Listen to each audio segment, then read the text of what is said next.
আল্লাহর হাবিব যুদ্ধ থেকে কামব্যাক করছেন মদিনার দিকে।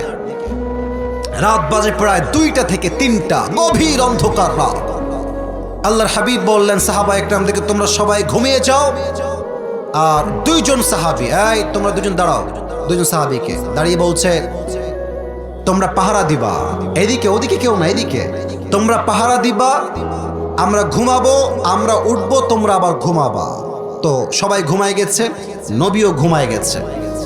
2জন সাহাবী পাহারায় আছে। তো একজন সাহাবী ডাক দিয়ে বলছে, ভাই এক কাজ করেন, আপনিও ঘুমায় যান, আমি পাহারা দেই।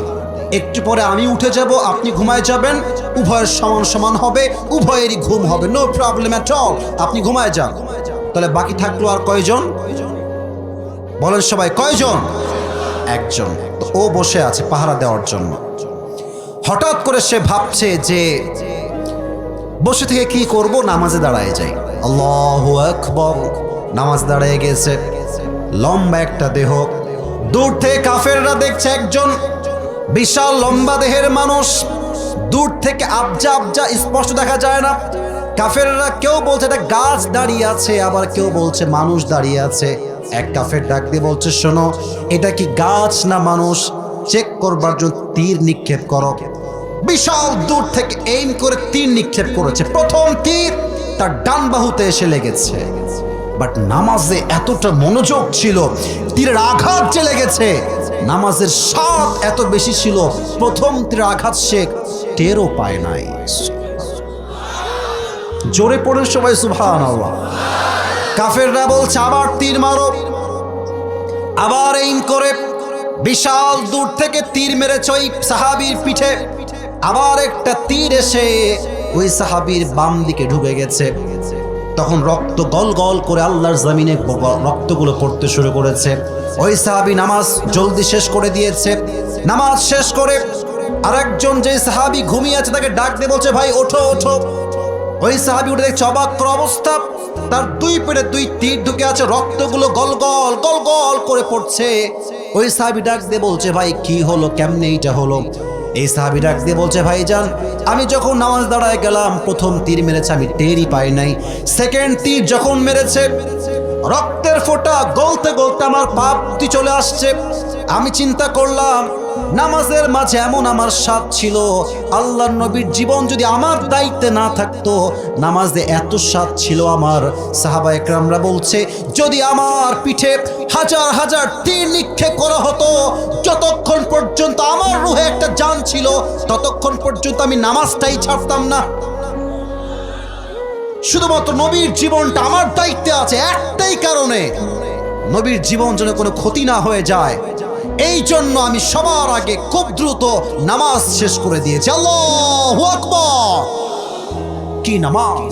তীর ঢুকেছে, he didn't realize, he didn't feel that pain, যেখানে তীর আছে এখানে তীর আছে। নামাজ কতটা মনোযোগ ছিল তাদের। আমার প্রিয় নবীজি যেদিন অসুস্থ হলেন, জীবনের শেষ মুহূর্ত, ইন্তেকালের দিনে, ফজরের সময় নবীজির এশারের সময় প্রচন্ড জ্বর। আল্লাহর হাবিব জ্বরে বিছানার থেকে উঠতে পারছেন না।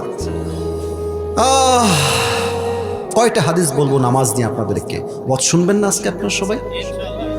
যদি আমি একটু 12টার পরে ওয়াজ করি, থাকবেন না আপনারা সবাই? আমি টাইম দিয়েছি 12টা পর্যন্ত, অর্থাৎ 1 ঘন্টা। বাট আসলে কি জানেন, সব জায়গায় নিয়ম দিয়ে ওয়াজ হয় না, মাঝে মাঝে ভালোবাসার জন্য নিয়মটা ভাঙতেও হয় যুবক ভাইয়ারা। আল্লাহর হাবিব জ্বরে এতটা কষ্টে আছেন, নামাজ পড়তে যে উঠবেন শক্তি নাই, শুয়ে আছে জ্বরে। আবু বকর রাদিয়াল্লাহু তাআলা আনহু নবীর অপেক্ষায় আছে, নবী কখন আসবে নামাজ পড়াবার জন্য। দাঁড়িয়ে দাঁড়িয়ে অপেক্ষা করতে করতে নবীজি নামাজ পড়াতে আসছেন না। আবু বকর নিজে ইমাম হয়ে দাঁড়িয়ে গিয়েছে। আল্লাহু আকবার। কিরাত পড়ছে নামাজের মাঝে, আলহামদুলিল্লাহি রাব্বিল আলামিন আর রহমানির রহিম মালিকি ইয়াউমিদ্দিন ইয়্যাকা না'বুদু ওয়া ইয়্যাকা নাস্তাঈন ইহদিনাস সিরাতাল মুস্তাকিম। এই মধুর কণ্ঠে তেলাওয়াত করছেন আর নবীর কানে সে আওয়াজ গিয়েছে। নবীজি ডাক দিয়ে বলছেন, আয়েশা নামাজ কে পড়াচ্ছে আমাকে বলো। আয়েশা ডাক দিয়ে বলছে, রাসূলুল্লাহ ইয়া হাবিবাল্লাহ, নামাজ আমার প্রিয় আব্বাজান পড়াচ্ছে। বলছে এদিকে আসো, আমার কাছে আসো, আমাকে একটু উঠাও। নবীজির পিঠে হালকা হাত দিয়ে আয়েশা উঠিয়েছে। জানালার কাছ থেকে নবীজি দেখছে জামাতে নামাজ পড়ছে, নবীজির দুই চোখ বেয়ে বেয়ে বেয়ে বেয়ে পানি পড়ছে। আয়েশা বলছে নবী, আপনার দুই চোখের কোঠায় পানি কেন? সাহাবায়ে কেরাম তো নামাজই পড়ছে, আপনি কাঁদছেন কেন? আল্লাহর হাবিব বলছেন এই যে জামাতের নামাজটা আমি নবীজি দেখছি, এই জামাতকে কায়েম করবার জন্য আমি নবীজির দাঁত শহীদ হয়ে গেছে। আমার উহুদের ময়দানে দান মুবারক শহীদ হয়েছে। হাজার হাজার সাহাবীর জীবনের বিনিময়ে, রক্তের বিনিময়ে, শহীদ হওয়ার বিনিময়ে আল্লাহর জমিনে আল্লাহর জামাত কায়েম হয়েছে। যুবক ভাইরা ঠিক কিনা বলে? আমি সেই জিনিসটা দেখে কষ্টে হাসছি না, আমি সুখে হাসছি যে আমার আল্লাহর দেওয়া বিধান জামাত কায়েম হয়ে গেছে। এশারের নামাজ হয়ে গেল, ফজরের নামাজের সময় আসলো। ঠিক ফজরের নামাজের পরে জিব্রাইল আসছে, এসেই দরজায় দাঁড়িয়ে আছে। বলছে জিব্রাইল আসো ভেতরে, আহলান সাহলান, এদিকে আসো। এসেই বলছে আসসালামু আলাইকা ইয়া রাহমাতাল লিল আলামিন, নবী আপনার উপর সালাম, আল্লাহ নিজেই আপনাকে সালাম পাঠিয়েছে। নবী আপনি কেমন আছেন? নবীজির গায়ে প্রচন্ড জ্বর, জ্বরে আক্রান্ত প্রিয় নবীজি। নবীজি কি বলছে আপনারাও বলবেন। নবীজি বলছে আলহামদুলিল্লাহ। আপনারা এইভাবে বলবেন, জোরে বলেন। আপনারা সবাই কেমন আছেন? আপনারা সবাই কেমন আছেন ভাই? মেসেজ কি? খারাপ থাকি আর ভালো থাকি, টাকা থাক বা না থাক, অভাব হোক কিংবা সুখ হোক, অলওয়েজ সবাইকে পড়তে হবে আলহামদুলিল্লাহ। এবার জিব্রাইল বলছে নবী হে, আমি তো আজকে একা আসি নাই, মেহমান আসছে। মেহমান? মেহমানটা আবার কে? নিয়ে আসো যাও।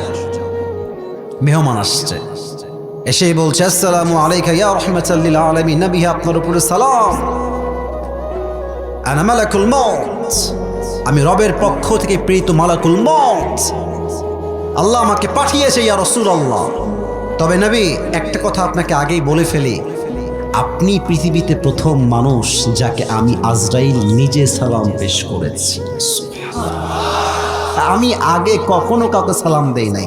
You are the first person, আপনি প্রথম যাকে আমি আজরাইল নিজেই সালাম দিয়েছি। আল্লাহু আকবার। নবীজি ডাক দিয়ে বলছে মালাকুল মউত তুমি কেন আসছো? মালাকুল মউত ডাক দিয়ে বলছে ইয়া রাসূলুল্লাহ ইয়া হাবিবাল্লাহ, আমি তো নিজে কোথাও যাই না, আমাকে পাঠায় এক রব। আওয়াজ দিয়ে বলেন তো সেই রব কে? ও আচ্ছা আচ্ছা, তার মানে তুমি আমার রূহ কবজ করতে আসছো মালাকুল মউত? বলছে ইয়েস, আমি আপনার রূহ কবজ করতে আসছি নবী হে। তবে হ্যাঁ একটা কথা, আমার রব বলেছেন এই মালাকুল মউত খবরদার, হাদা হাবিবি, এটা আমার হাবিব, বেয়াদবি করবি না, খবরদার। আগে গিয়ে বলবি নবী আপনি কি যেতে চান না থাকতে চান? যদি আমার নবী থাকতে চায় নবীকে রেখে দিবি, আর যদি নবী আসতে না চায় নবীকে রেখেই তুই চলে আসবি। সুবহানাল্লাহ পড়ুন সবাই। আসতে চাইলে নিয়ে আসবি, থাকতে চাইলে রেখে দিবি, জোরাজোরি করবি না। তা আমাদের তো এখানে অনেক যুবক ভাইরা বসে আছেন, মনে করেন কাল সকালবেলা একটা আপনার চায়ের দোকানে মিটিং বসেছে যুবকদের বন্ধুদের মিলে। তো 10 জন বন্ধু আছে। একজন বলছে নেক্সট ট্যুর আমরা দিব হচ্ছে সাজেক ভ্যালিতে, সেই চট্টগ্রাম পার হয়ে সাজেক ভ্যালি। তো আর একজন বলছে না না আমরা নেক্সট ট্যুর দিব কক্সবাজার। আর একজন বলছে না না আমরা যাব রাঙ্গামাটি। তো দেখবেন যে যে যার বন্ধু সে যেখানে যেতে চায় তার বন্ধুও সেখানে যেতে চায়। যুবক ভাইরা ঠিক কিনা বলো? তা আমি বসে আছি, এই মুরব্বি কই যায়? মুরব্বি, ও বাচ্চা আছে, আচ্ছা আচ্ছা আচ্ছা, যান যান যান যান। হায় হায় কোন বাচ্চা কোলে নিয়ে আসছে গো? আচ্ছা সাইডে যান, এদিকে সবাই একটা কাশি দেন, লিল্লাহি তাকবীর। তো আমার বন্ধু যদি বলে কক্সবাজার যাব, আমার বন্ধু আমার দিকে তাকায় বলবে আসিফ কিরে তুই কোন দিকে যাবি? তা আমিও বলবো বন্ধু চলো আমিও কক্সবাজারে যাব, তুমি যাবা যেখানে আমি আছি সেখানে। তো নবীজির বন্ধু হচ্ছেন জিবরাইল আলাইহিস সালাম। মালাকুল মউত বলছে নবী আপনাকে যেতে হবে রবের কাছে, আমি নিতে আসছি আপনাকে। তো এদিকে তাকান, আমি চশমাটা একটু খুলি। নবীজি হাদিসে আসছে দুই চোখ দিয়ে জিবরাইলকে দেখছে। জিবরাইল কে? কি বলো, কি করব আমি, বলো, আমি কি যাবো না, কি যাবো না? জিবরাইল বলছে, ইয়া রাসূলুল্লাহ, আল্লাহ তাআলা আরশে আজিমে আপনার সাক্ষাতের অপেক্ষায় বসে আছে, আপনি গেলেই ভালো হয়। নবীজি বলছে, তাই নাকি, যেতেই হবে? ঠিক আছে। এই না আয়েশা, আমার কলিজার টুকরা বউ আয়েশা কোথায়, এদিকে চলে আসো জলদি করে। আয়েশা রাদিয়াল্লাহু তাআলা আনহা দৌড়ে দৌড়ে আসছে। কি হয়েছে ইয়া রাসূলুল্লাহ, ইয়া হাবিবাল্লাহ, কি হয়েছে আপনার? এত জরুরি ডাক কেন আপনি আমাকে দিয়েছেন ইয়া রাসূলুল্লাহ? বলছে, আচ্ছা আয়েশা, তোমাকে যে আমি কয়েকদিন আগে কয়েক টুকরা স্বর্ণ দিয়েছিলাম, এই স্বর্ণগুলো কোথায়? বলছে, খুব যত্নে রেখেছি নবী হে, আমার ডয়ারে রাখা আছে আলমারিতে। বলছে, যাও, গো ব্যাক, ফিরে যাও, সব নিয়ে আসো। এখন নিয়ে আসছে সব স্বর্ণ হাতে করে, কয়েক টুকরা স্বর্ণ। It's a very little bit, খুবই কম, নট এ বিগ, একদম ছোট্ট একটা অংশ। নবীজি বলছে, যাও, এটা এখনই আল্লাহর রাস্তায় দান করে দাও। নবী, থাক না, এটা আমার কাজে আসবে, ফাতেমার কাজে আসবে, আমাদের সবার কাজে আসবে, থাক না বাসায়। নবীজি বলছে, আয়েশা, আমি আমার রবের সঙ্গে এমন অবস্থায় সাক্ষাৎ করতে চাই যে অবস্থায় আমি নবীর কাছে এক চুল পরিমাণ কোনো সম্পদের পাহাড় ছিল না। সুবহানাল্লাহ। আমাদের আজ কত অভিযোগ, আমি আসিফ সহ আমরা সবাই তো এখানে মধ্যবিত্ত পরিবারের সন্তান, আমরা ঠিক কিনা বলে? আরো চাই, আরো দাও। সাইকেল থাকলে বাইক চাই, বাইক থাকলে কার চাই, কার থাকলে বিএমডব্লিউ চাই, বিএমডব্লিউ থাকলে হেলিকপ্টার চাই, হেলিকপ্টার থাকলে জেট প্লেন, পার্সোনাল বিমান চাই। চাওয়ার কোনো শেষ নাই। আর কিছু কিছু মেয়ের চাহিদা এত খারাপ আজকে এই বাংলাদেশে, এরা আইফোন 16 প্রো ম্যাক্স পাওয়ার জন্য কক্সবাজার পর্যন্ত চলে যায় যুবক ভাড়া। চাহিদার কোনো শেষ নাই আমাদের মাঝে। আর নবী একটা মাত্র স্বর্ণ দান করে দাও আল্লাহর রাস্তায়, দান হয়ে গেছে। নবী, হে, ইটস ডান, দান হয়ে গেছে, এবার কি করব? বলছে, তুমি চলে যাও এখান থেকে, মালাকুল মউত আসো, আমার রূহ কবজ করো। যখন রূহটা কবজ করতে যাবে, আয় হায় হায় হায় হায়, নবীজি শেষ মুহূর্তে দুইটা শব্দ বারবার বারবার বারবার বললেন। এক, আসসালাত, আসসালাত, আসসালাত, আসসালাত। উম্মতরা, নামাজ, নামাজ, নামাজ। ওয়ামা মালাকাত আইমানুকুম, এবং তোমাদের যে দাস আছে সেই দাসের সাথে তোমরা খারাপ ব্যবহার করবা না, ঠিক কিনা বলে? দুইটা উপদেশ, শেষ কথা নামাজ। বলেন তো, জীবনের শেষ কথা যেটা হয়, এটা কি গুরুত্বহীন হয় না গুরুত্বপূর্ণ হয়?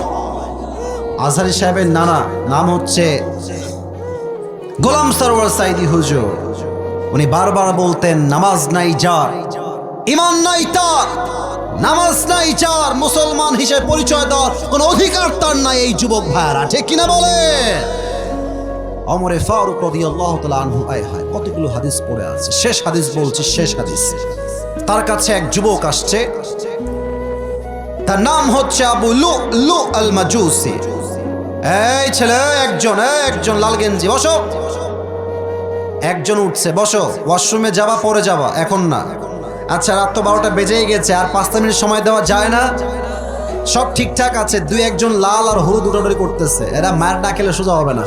সব একটা কাশি দেন, তাকবীর দেন, লিল্লাহি তাকবীর। আচ্ছা, যেটা বলছিলাম সেটা হচ্ছে এইরকম। এসে বলছে, ইয়া ওমর, আমার যেই মালিক আছে সে প্রত্যেক দিন আমার কাছে 6 দিরহাম চার্জ করে। আমার হাত দেখে কোন কুড়িগ্রামের ফুলবাড়ির ভাইয়ারা কয় দিরহাম চার্জ করে? তো আপনি কথাবার্তা বলে এটাকে কমায় দেন। আমি এত দিরহাম দিতে পারবো না, আমার খুব কষ্ট হয়ে যায়, আমাকে 2 দিরহাম করে দেন। বলছে, আচ্ছা দিব, বাট আমাকে আগে জানতে হবে যে আপনার what is the source of your business, what is the source of your earn money, তুমি কেমনে টাকা পাও, তোমার ব্যবসাটা আসলে কি ভাই? ওই যুবক ডাক দিয়ে বলছে, হুজুর, আমি প্রত্যেক দিন খঞ্জর বানাই, চাকু বানাই, বাজারে বাজারে বিক্রি করে বেড়াই। ওমর ডাক দিয়ে বলছে, যুবক, তোমার যদি খঞ্জরের ব্যবসা, তুমি তো অনেক ধনী একজন মানুষ, তোমার তো অনেক টাকা, তোমার তো 2 দিরহাম নয় 10 দিরহাম চার্জ হওয়ার কথা। বলছো আচ্ছা আচ্ছা, সবাই যেহেতু মুসলমান তাই তুমি সবার বেলায় নরম, আর আমি যেহেতু কাফের তাই তুমি আমার বেলায় হয়েছে গরম, তাই না আমর? তোমার বিচার করতে আমি একাই যথেষ্ট। হুমকি দিয়ে ডান দিয়ে বের হয়ে গেছে। আর সারা রাত মিলে অমরকে হত্যা করবার জন্য বিশাল লম্বা একটা খঞ্জর বানিয়েছে, চাকু। খঞ্জর কেমন হয় আমার ডান হাত দেখেন, কুড়িগ্রামের বেড়ার ডান হাত দেখেন, এটাও ছুরি, এটাও ছুরি, মাঝে হচ্ছে হ্যান্ডেল, মাকবুদাতুহু ফি ওয়াসাতি, হ্যান্ডেলটা হচ্ছে মাঝখানে। এটাও চাকু, এটাও চাকু। ওমরে ফারুক আসছে নামাজ পড়াইতে। এই কাফের কি করেছে? শীতকালে আমরা কি মুড়ি দেই? এই যে এটা কি, কথা কর না কেন, এটা কি? চাদর। এদিকে তাকান, হাদিসটাকে প্র্যাকটিক্যালি বোঝায়, তাহলে বুঝে আসবে ভালো, হাদিসের মর্মার্থ বুঝবেন ভালো। এইভাবে চাদরটা নিয়ে এই পর্যন্ত নিয়ে আসছে, আর এই যে ডান পাশটা আছে চাদরের, এইটাকে এমনে দিয়ে পুরো মুখ ঢেকে ফেলেছে, জাস্ট লাইক এ নিকাব অফ গার্লস, মেয়েদের নিকাবের মতো পুরো মুখটাই ঢাকা। আর বিশাল লম্বা খঞ্জরটা পেটের ডান দিকে দিয়েছে, ঢেকে রেখেছে।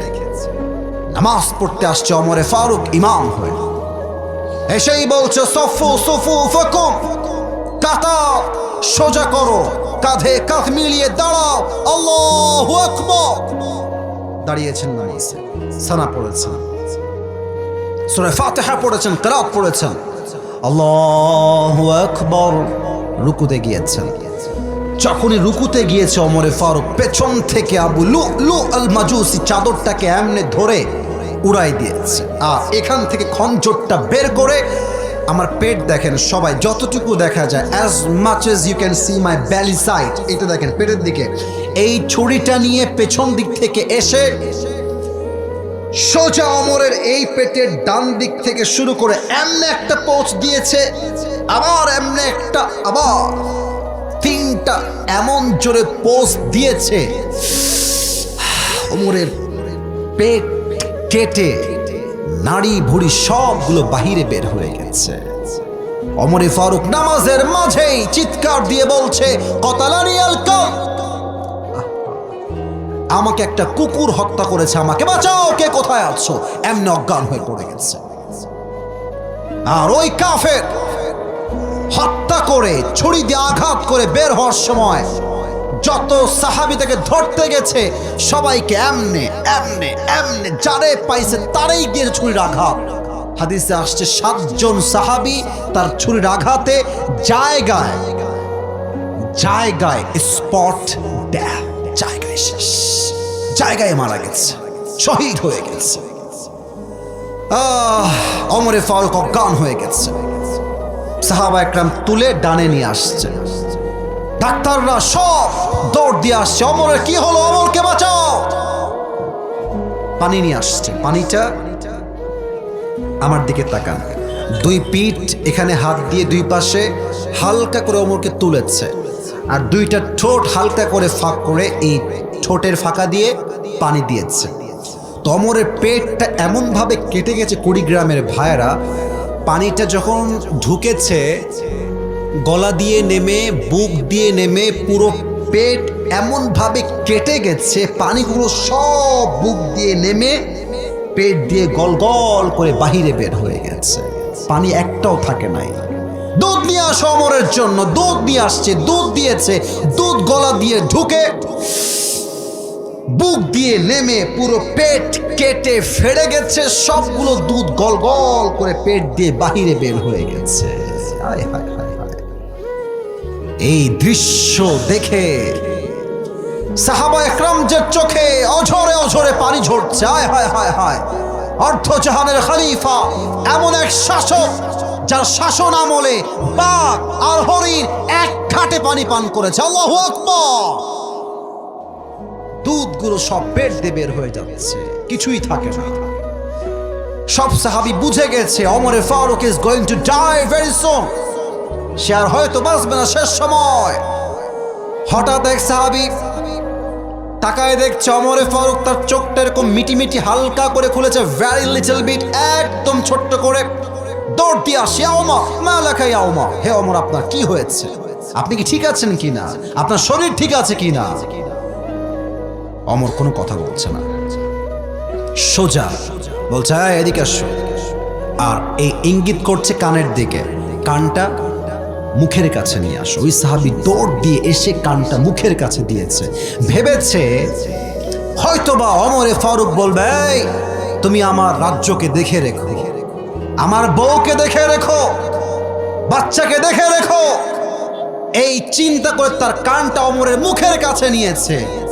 আহা, ওমরে ফারুক একবারও সন্তানের কথা নয়, বউয়ের কথা নয়, বাবার কথা নয়, মায়ের কথা নয়, ওমরে ফারুক শেষ কথা বলছে আসল্লান নাস, আসল্লান নাস, আসল্লান নাস। এই সাহাবী, আমাকে আগে এটার উত্তর দাও, আমি যেই নামাজের ইমাম ছিলাম, আমার অজ্ঞান হওয়ার পরে সাহাবা একরাম কি সেই নামাজটা জামাতের সাথে আদায় করেছে কিনা?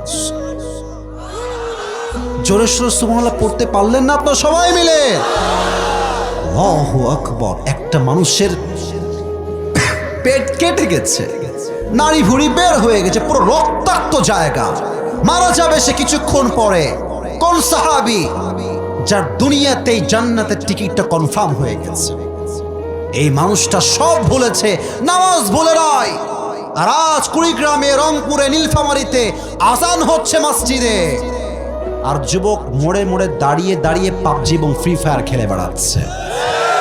আজান হচ্ছে মসজিদে, কিছু মেয়ে এতটা বেহায়া নির্লজ্জ আমি দেখেছি, পুকুরের মাঝে ওপেনলি মুরব্বীদের সামনে গোসল করছে, নির্লজ্জ বেহায়ার মতো যুবক ভাড়া।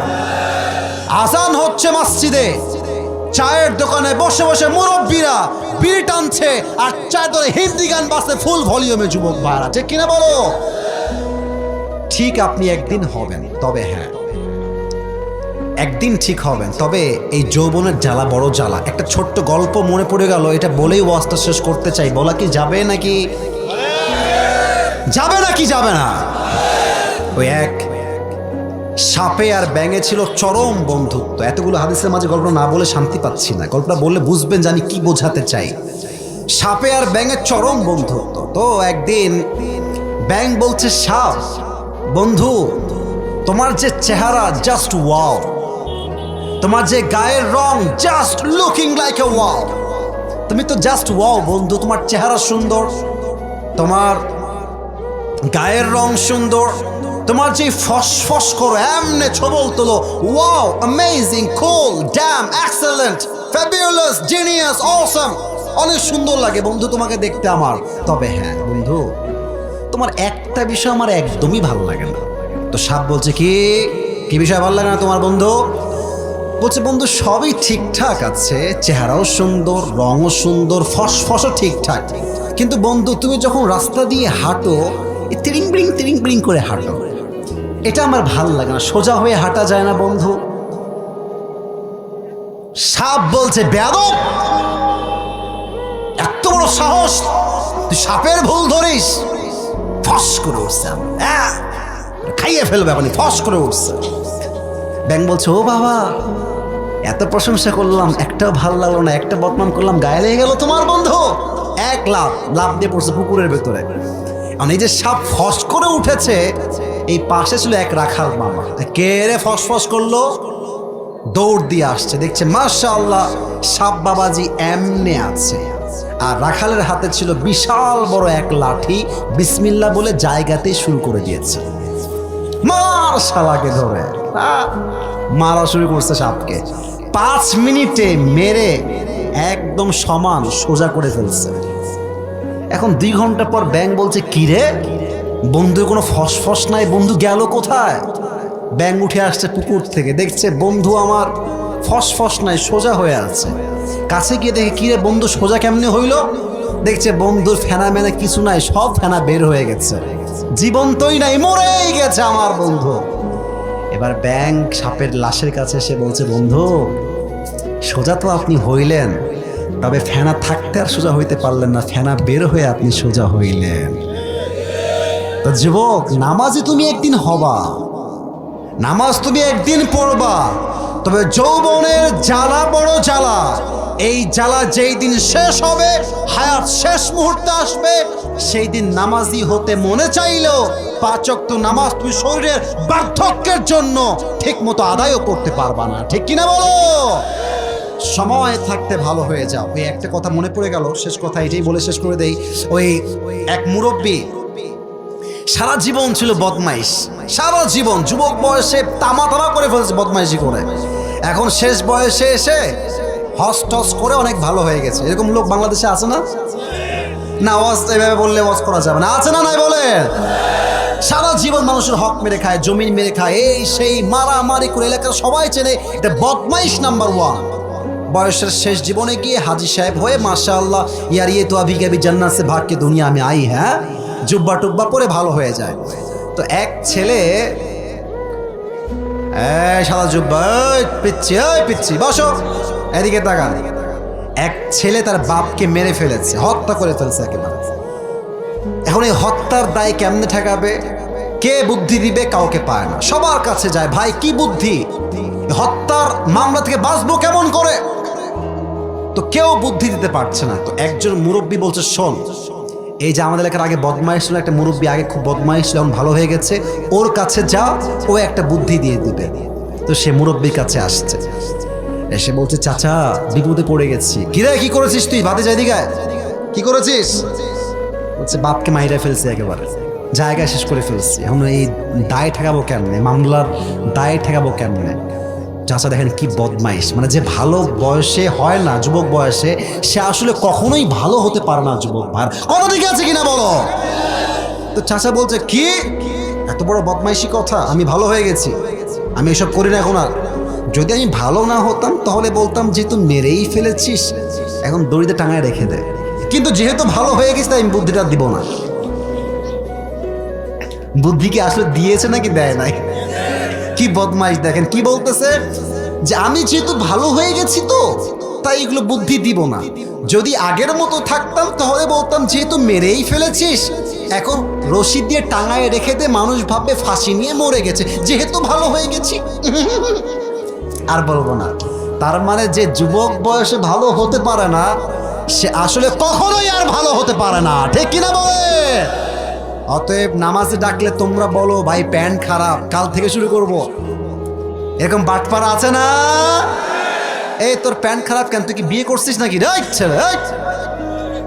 আশ্চর্য, আমি দেখেছি, এই নামাজ চলো, এই চলো নামাজে চলো, আমার এলাকায় দেখেছি নামাজে চলো, হুজুর প্যান্ট খারাপ। আমি বুঝলাম প্যান্ট খারাপ হইল কেমন? এটা হচ্ছে প্যান্ট খারাপ না, ওর চরিত্রটাই আসলে খারাপ। এটা হচ্ছে বাহানা, জাস্ট এক্সকিউজ। নামাজের ক্ষেত্রে কোনো বাহানা নয়। কিয়ামতের দিন প্রথম হিসাব হবে, আউয়ালু মা ইউহাসাবু বিহিল আবদু ইয়াউমাল কিয়ামাতি আস-সালাহ। প্রথম হিসাবটাই হবে নামাজ দিয়ে, যুবক ভাইরা, ঠিক কিনা বলো? আমাদের সবাইকে 5 ওয়াক্ত নামাজি হওয়ার তৌফিক দান করুন, সকলে পড়া আমিন। 2 হাত তুলেন, সবাই 2 হাত, সবাই আগে একটা তাকবীর দেন, লিল্লাহি তাকবীর। আমি 2টা ওয়াদা করাবো, 2টা, সবাইকে হাত তুলে বলতে হবে, হাতটা এমনে রাখেন তাহলে ব্যথা লাগবে কম, এমনে, এই তো মাশাআল্লাহ। আমি যা বলতে বলি 2টা ওয়াদা করাবো, 2টা ওয়াদা করবেন। কেউ উঠে গেলে লুঙ্গি টাইনা ধরে বসায় দিবেন। সবাই একটা কাশি দেন, বলেন সবাই দিল থেকে আল্লাহ, আরেকবার ডাকেন আল্লাহ। আমি জোরে, আমি আজ ওয়াদা করলাম আজ থেকে 1 ওয়াক্ত নামাজ আর কখনো এইভাবে ছাড়বো না। পেছনে দেখি নাই, ছাড়বো না। এবার হাত স্থির রাখেন, বলেন সবাই ইনশাআল্লাহ। আরো জোরে বলেন, দিল থেকে বলেন ইনশাআল্লাহ। এবার বলেন সবাই, আমাকে ডাকবেন, বলেন সবাই হুজুর। জোরে একটু হুজুর।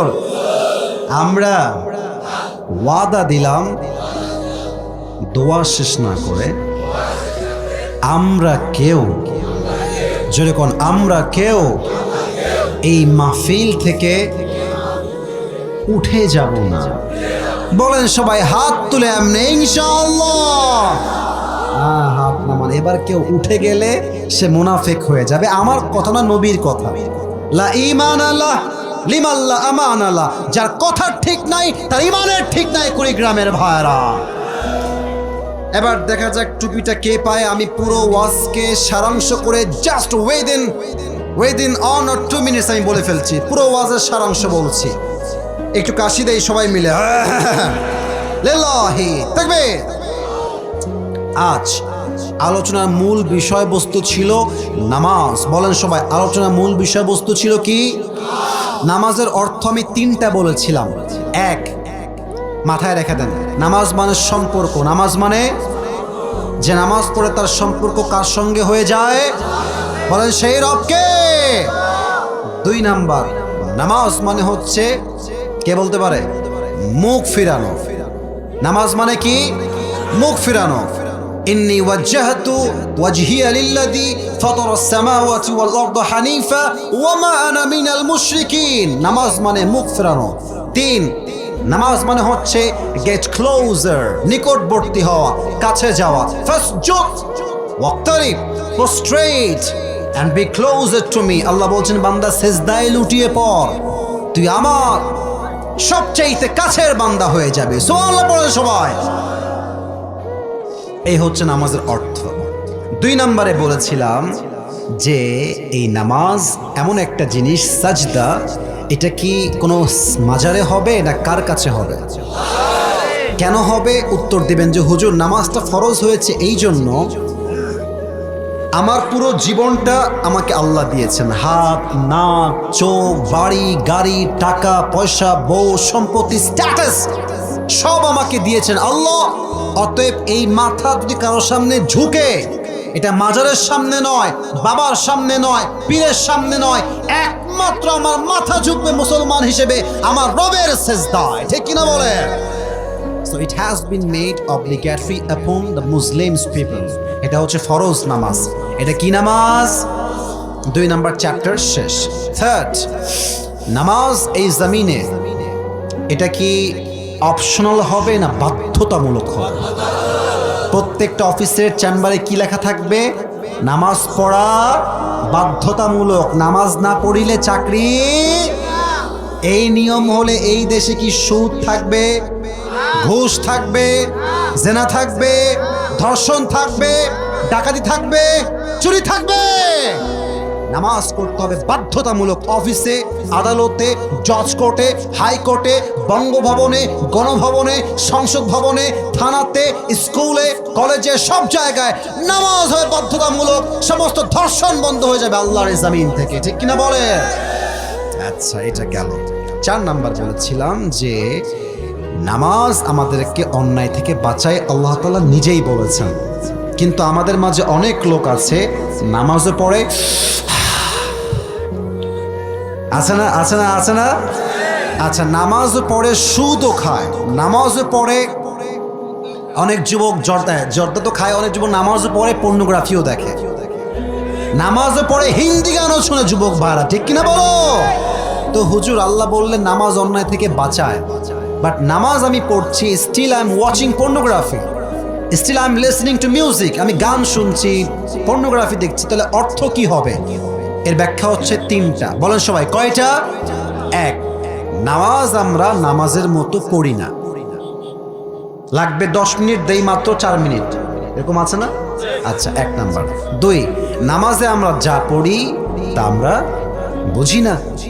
আচ্ছা, সিরাতাল্লাযীনা আন'আমতা আলাইহিম গায়রিল মাগদুবি আলাইহিম ওয়ালাদ-দাল্লিন।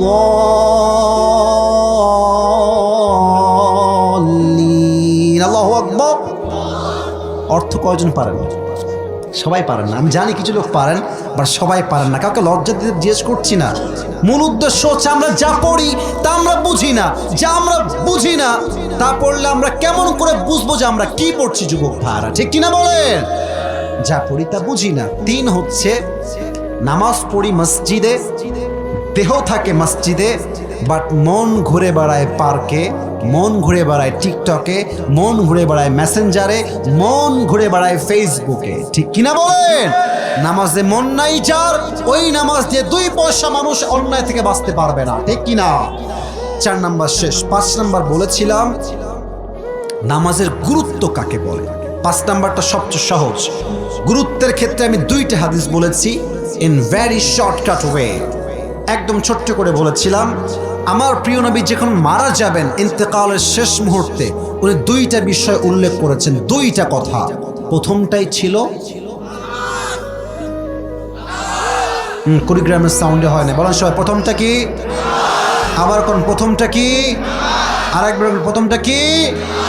নামাজ। আসসালাত আসসালাত আসসালাত আসসালাত। নামাজ ছেড়ে দিও, শেষ কথা জীবনের, নবীর জীবনের শেষ কথা। আর একটা শেষ হাদিস বলেছিলাম যে ওমর ফারুক রাদিয়াল্লাহু তাআলা আনহু যখন মারা যাবেন, পেট কেটে গেছে, নাড়ি ভুঁড়ি বের হয়ে গেছে, রক্ত বের হয়ে গেছে, উনি শেষ মুহূর্তে বলেছেন যে তোমরা আমার ধন সম্পত্তি দেখে রেখো।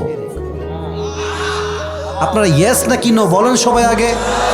উনি বলেছেন যে আমার বউকে দেখে রেখো, ইয়েস নাকি নো?